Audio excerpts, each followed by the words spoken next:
Wow. Well, hello everyone. It's been a while. It's been about, as of the time you guys may be first hearing this, probably about 5 months or so since the last season of Mental Roots. But here we are with season two. And ladies and gentlemen, a lot of you who are listening as of the time I'm recording might be following me on Instagram, and you would have seen that I've started dropping little previews and teasers of my upcoming short film Mental Roots, backed by Rural Media, supported by the BBC, and the film is done. So I'm just waiting for the BBC to get it out, and leading up to the release of this short film, which is focused on mental health from a black male perspective, I will be doing a lot more of these interviews where I talk with loads of different people, young black people such as myself, about their mental health experiences, mainly men, because I feel like obviously for various reasons as men we do not talk about this issue or address this issue as much as we should, or in the best way that we should. With that being said though, things are changing for the better, I do believe, and I believe I'm a big part of that change, hence me doing this podcast, and as well as doing the unique animated content that I'm doing. So Mental Roots, the short film, is it's an animated film, and when you think of animation, within Britain, that in itself seems to be quite a niche thing. How much more, black British animation, that's something that no one talks about.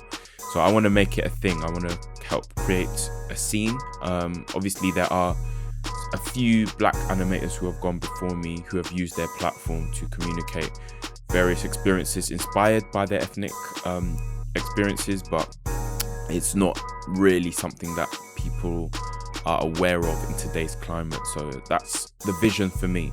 But speaking of black animators, I came across one a few months back, a young upcoming creative such as myself, just a little bit younger than me. Her name is Tajah Billingsley, and she is a young black American, and yes, she is female, and there's not been many female guests on this podcast because obviously, the main thing I want to address is mental health amongst young black men. But I thought it's especially important to consider the female side, the female perspective. Black women do need to be respected. Black women are a huge part of black men's lives, whether us as black men want to admit it or not. And I'm actually currently working on a spin-off, if you will, a documentary spin-off from my main Mental Roots animated film. And this is an animated documentary where I delve maybe a little bit deeper into the female experience, the black female experience, and how we as black men contribute to the black female experience, and what we can do better to support. And that's something that we touch on in this upcoming chat that you're going to hear between me and Tajah. But I met Tajah on Instagram. She's been a very loyal supporter and follower of my content on there, and we've had some in-depth conversations about just the black community, the black American experience, in comparison to the black British experience. And there's a lot of things that we connect on, which goes to show that across the pond as Brits, we need to acknowledge our American black brothers and sisters, and realize we have a lot in common, and that we can help each other. We're not enemies, we're not competing. We are inherently, fighting the same struggle in many ways. So that's what this conversation is about. And in this first part of our talk, which is this episode, we talk a lot about Tajah's upbringing, talking about her family, being Muslim as well, which is another thing that is worth considering. So looking at the intersection between black identity and spirituality. And if there's anything to take away from this particular episode, this first part of our conversation, is that history and context and understanding where you come from is very important, and it's these sort of things that do have an effect on many young Black people's mental health and self-perception and mentality. So without much further ado, let's get into the first part of my chat with Tajah. Enjoy.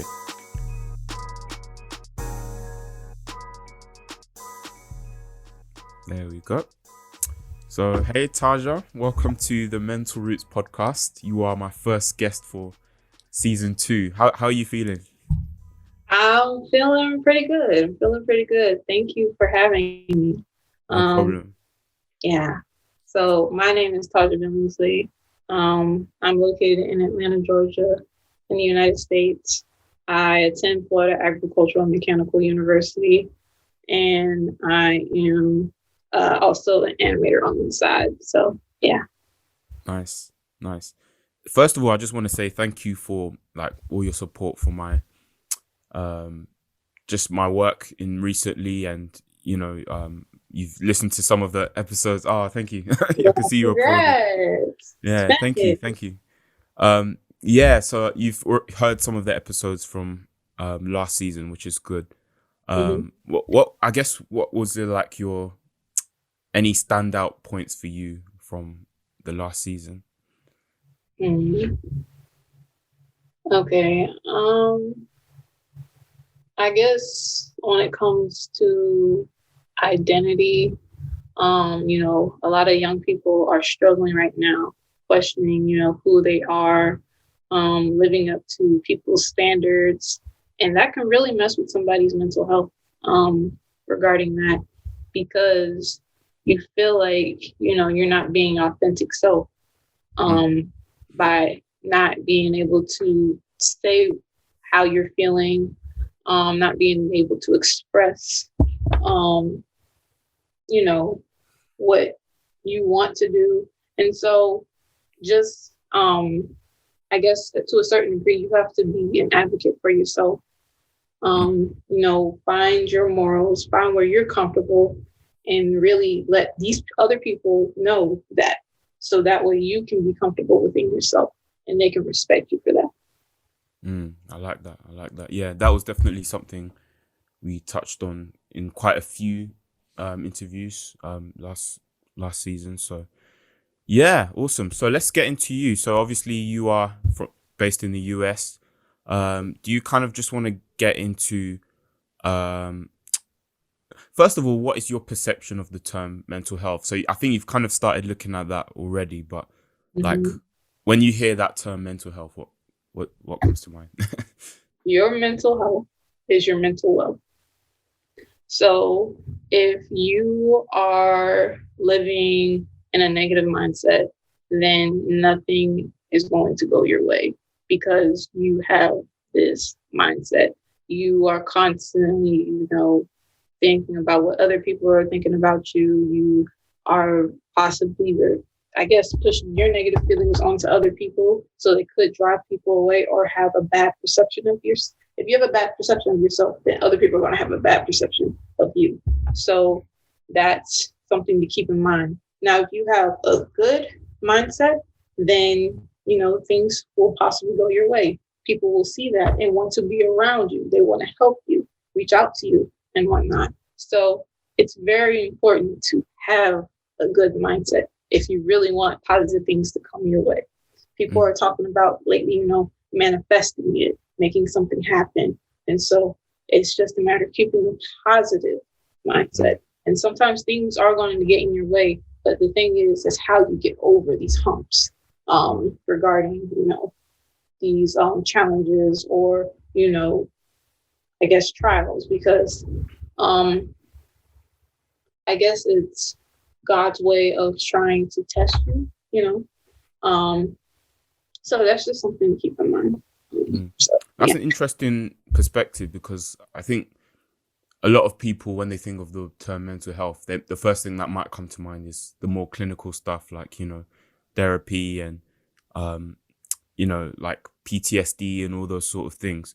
But what you said is a lot more relatable, and it's a lot deeper in a sense. Like, it's just mindset, the way you perceive yourself and the world around you, which is good, because like I think we can easily overlook the day-to-day thoughts that we have and because we are not diagnosed under anything like it's not just like a biological thing that can be considered like a mental illness, but you can also say a mental illness is in a poverty mentality. That in itself, in a way, is an illness, because that does have ramifications on how you live your life, and and eventually catch up to you physically as well. So yeah, definitely. That's good. So you've already started talking about identity, so I guess just take us back through your history, like where you were born, how you grew up, and how did you perceive yourself growing up as a child and a young person, and did your race or ethnicity come into play in terms of how you perceived yourself? I can see you're smiling, so seems like you've got a lot to say. So growing up in the United States, being Muslim, it's interesting because, when 9/11 happened, that was when I was 1 year old. There was a lot of violence, and just a lot of negative stereotypes created around like Muslims. And so I was scared for a while to tell people I was Muslim because they used to make jokes like, oh, you're a terrorist, or oh, you're going to blow up a building. Oh, I'm going to put pork in your food and you're going to eat it and all this and that. I was just like, wow. Wait, who said that? These kids. Like, I don't know what's wrong with these kids nowadays. But yeah, some kids would say that. They said they would put pork in my food and, I wouldn't know and all this other stuff. So it was awful. Wait, how? Because you said you were around 1 year old. When... No. I'm saying like the ramifications, like the consequences after 9/11. Right. I get it. Right. Yeah. And so having to deal with that, even to this day, there's still a lot of Islamophobia. I know when I did my internship back in 2019, my roommate, she was white. She did say, a couple like little racist remarks and whatnot, but it didn't bother me. It wasn't until she heard my mother's name, Tamika Muhammad. That's when her whole demeanor changed and everything. Wow. She was very aggressive and I had to switch roommates. And so it's very real. With the Islamophobia, I know it's happening like all around the world. Like a lot of these countries are basically discriminating against Muslims. I've seen people snatch people's jobs off. I am not an Orthodox Muslim, just to make that clear, Okay. I'm actually I don't know if you've heard of Malcolm X, Elijah Muhammad, the Nation of Islam. I grew up in the Nation. Okay, yeah. Yeah. So yeah, I would see that and it just scared me. I don't know, that takes a toll on mental health. And then on top of that, being Black in America. So it's just like, it's a triple win because I'm also a young Black woman. So Muslim, Black, and a woman. Wow. So yeah, I have to be extremely mindful.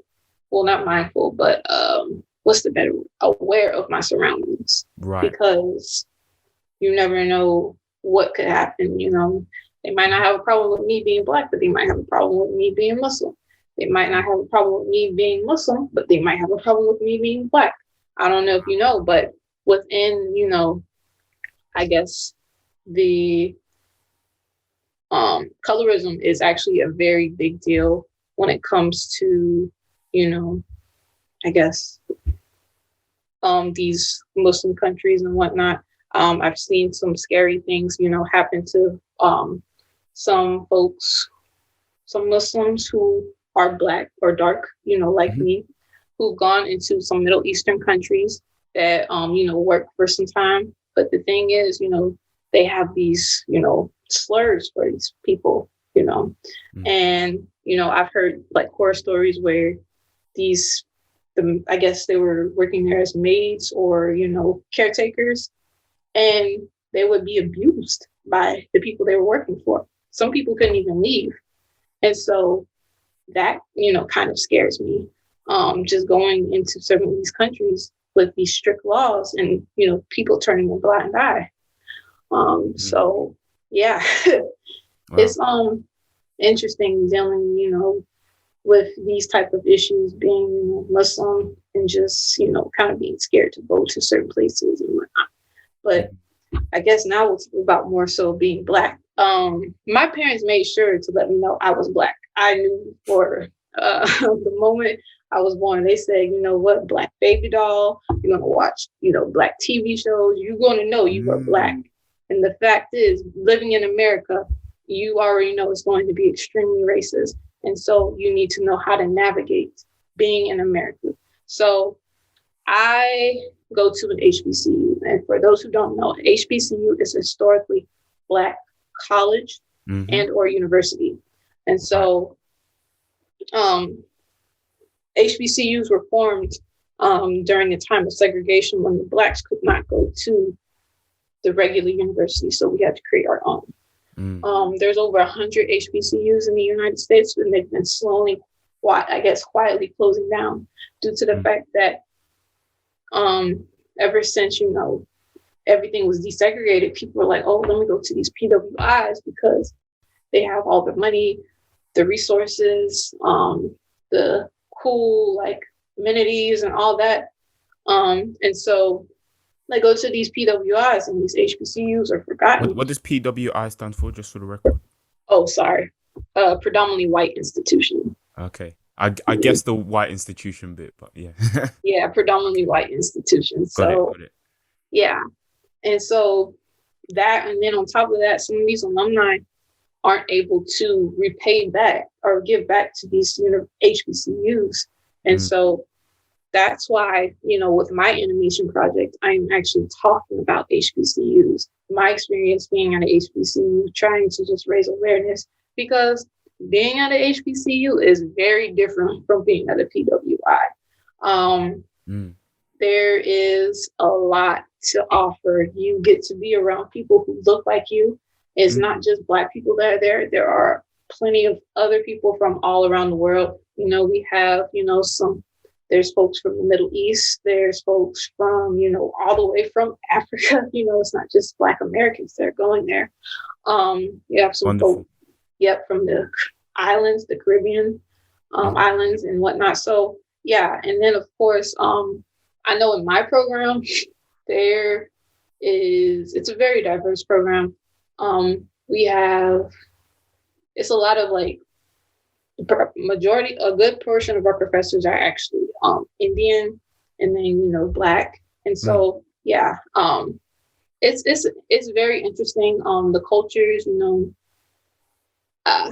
guess what the best way to describe it. With these professors coming to our school, I guess it's a good way to kind of, I guess, what's the best way to describe it? It makes it easier, or it makes folks realize that, Black people are not a threat. When you start showing this bringing these different people from all different places, because there is a negative perception around Black people around the world.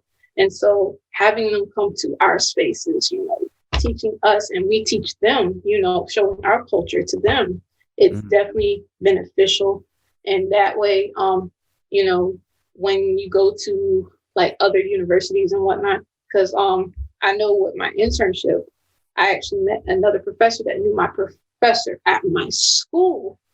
And so, yeah, it was kind of cool because he helped me out due to the fact that, he knew my professor. So, yeah, it's just a matter of networking, getting to know other people, trying to, you don't have to, what's the best way to describe it? You don't have to basically be like in the culture, but it would be nice just to learn a little bit about us. You don't have to be, I get what you mean. Yeah, you get what I'm saying. Yeah. Yeah. You don't have to work so hard to try and be cool within our culture, if that makes sense. Yeah, you don't have. Yeah, you don't have to be in there to, I guess, understand us. Just talking to people, because I've heard that when it comes to some white people who have never really talked to a Black person, they don't know how to sometimes talk to us because they're scared they might offend us. And the thing is, I would rather you talk to me and, if you say something offensive, I correct you rather than you try to, look at me and come up with this crazy perception or crazy idea about me and be completely off. So, yeah. Yeah, that's good. That's good. You already touched on a lot there, talking about the value of being in, I guess, a Black environment and that empowerment to help you connect with your roots in a way, and to also grow.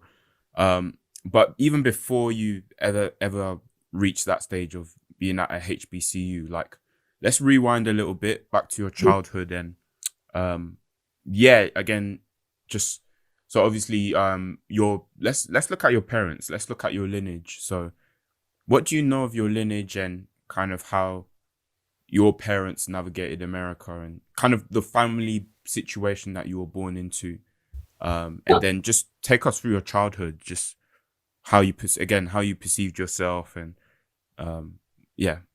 Okay. and what you were consuming and how that influenced how you perceived yourself and your mental health in a way. Yeah.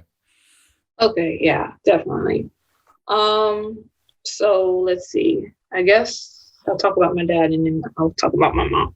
So my dad, he grew up in a pretty, I guess, decent, house. He had a decent childhood. He went to art school, then, of course, he went to FAMU as well. And, he got his business degree and everything like that. He actually, so when he was in college, he became a Muslim. In fact, he was actually a minister down in Tallahassee, where my school is located. So he ran everything down there for a little bit. And then he met my mom as well. My mom became a Muslim in college. And, they eventually got married and they moved up to Pittsburgh, where my father became the minister up there for quite some time. And so, yeah, that's kind of what happened with my dad. Now, regarding my mom, did he become an imam? Is that the word? Did he become an imam? Is that the right word? Or imam? What do you mean? Like, I hope I haven't got the religion wrong. I thought within Islam, correct me if I'm wrong, but within Islam, the priest in the mosque is called an imam, or is that something else? It might be something else. It might be more. Okay, so I'm not Orthodox Muslim. So right. Yeah, so it might be a little different regarding how we refer to, leaders within the mosque and whatnot. We refer to them as student ministers, which is what my father was in both Tallahassee and Pittsburgh. So yeah, that's kind of what happened. Now that might be the equivalent, but like I said, a little different, with how we kind of do things. So yeah. We'll get into that a bit more later. Just looking at your particular, I guess, if we could use the word denomination of Islam, then we'll definitely get into that because I think that's important. But yeah, I'll let you carry on. So your dad, he converted to Islam. I was told really, or I guess this is more Orthodox Islam, is the idea of when someone accepts Islam, they're seen as a revert rather than a convert, because there's the idea that everyone is born connected to Allah, but we are separated. Yeah, everybody. By sin. So, okay, is that also a term that you use as well? Or? Yeah. Okay. Yeah, we think about it like that. And so, yeah, he did convert. Yeah. So now I guess we'll get to my mom. So my mom grew up in the South. Believe it or not, I'm actually a fourth generation Rattler on my mom's side of the family. Rattler meaning that's our mascot at FAMU. So there was a lot of like educators in my family. Um, yeah. And let's see, my granddad was an officer at FAMU. My grandma went there. Um, so yeah, my mom grew up in a predominantly Black community that was booming, thriving. You know, everybody would help each other out. And there were Black businesses down the street and everything. So yeah, and it was very family oriented because everybody's family was like right there. And so everybody knew who was who. So yeah, she grew up in that type of environment.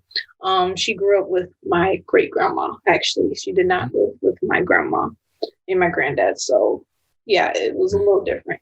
And so the way it's interesting with my parents' dynamic because my mom, she's much more mature because she was raised by my great grandma versus my dad, who was raised by my grandma, my other grandma. So yeah, it's different, but I guess that's kind of like when it comes to me, I'm a little different because, you know, I have, you know, my mom's way of how she kind of brought me up, and also as well as my dad. So sometimes it was a little weird when I was hanging out with kids my age because I seemed like I was bougie or, you know, kind of stuck up. No, it's just like, you know, that older mindset or just not being able to, you know, I guess, what's the best way to describe it? Why were certain friends seeing you as bougie? You know, like what was it about your upbringing and lifestyle, I guess? I just didn't tolerate the foolishness. I'll just be honest. So, like, if kids were just doing, like, I remember when there was this one girl who took all the salt out of all the salt shakers in one area and put it all in a bowl. I was just like, why are you doing that? Like, everybody else was laughing. I was just looking at her like, are you serious? Like, you were too old to be doing this. So I was that kid, honestly. So yeah. And then, you know, not going to like high school parties and you know, when it came to conflict, it was like childish stuff. I wouldn't even waste my time with it. So yeah, I was that kid. So how did you perceive yourself? I thought I was a weirdo for a long time, but I realized that's just not the case. It's just I have a more mature mindset. My older sister, she told me, "You're like a 50-year-old who's trapped in like a 17-year-old body." So yeah. Wait, how many siblings do you have? I have 2 sisters and 2 nephews. 2 sisters, you said, and 2 nephews, yeah? 2 nephews. Oh, okay, so you're the youngest. No, I'm the middle child. Oh, you're the middle child. He has 2 sons. So yeah. Oh, okay. And then your older sister is how old? She's 23. 23? Oh, okay, and she's got a child, yeah? Yeah. Okay, and then your younger sister? She's 16.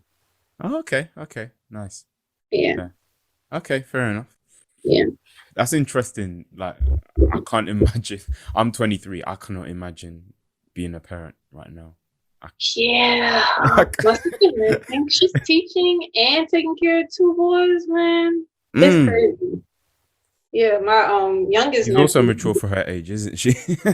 Yeah, my older sister, you know, when she got pregnant, she was like, I'm old enough to do whatever I want. And the thing is, she didn't grow up in, you know, our household because my dad actually did. My mom and dad were together, but then they got a divorce. My dad remarried, had my older sister. Then her mom and my dad divorced. And then my mom and dad got back together. And then me and my little sister came. Oh, okay. Oh, yeah. Interesting. Fair enough. So I guess she's always had to be independent and kind of, you know, because she's been through a bit, I guess. Yeah. I mean, yeah, there was, a little bit of, I Mm, know there was a lot of tension, regarding what happened between my mom, her mom, and my dad. So, you mm, know, people have tried to put me in the middle of that. I said, I'm not getting in the middle of that. That is none of my business. mm, She's still my sister at the end of the day, and I will support her, love her, and everything like that. But mm, don't put me in the middle of that. mm. Yeah. But with all that being said, though, it sounded like you had a relatively healthy upbringing. You already said your parents, they were trying to find you things that reflected your black identity, like, these sort of toys. I think in another conversation we had on Instagram, you talked about the Winx Club and kind of having that exposure, even as a child, to characters in TV programs that reflect you in a way. Mhm. Although, of course, you do have your opinions on how representation can be improved in a lot of children's content and animation in general. But that is a strong indication in itself of the importance of seeing your identity reflected on TV, because that like that is important in terms of how you see yourself.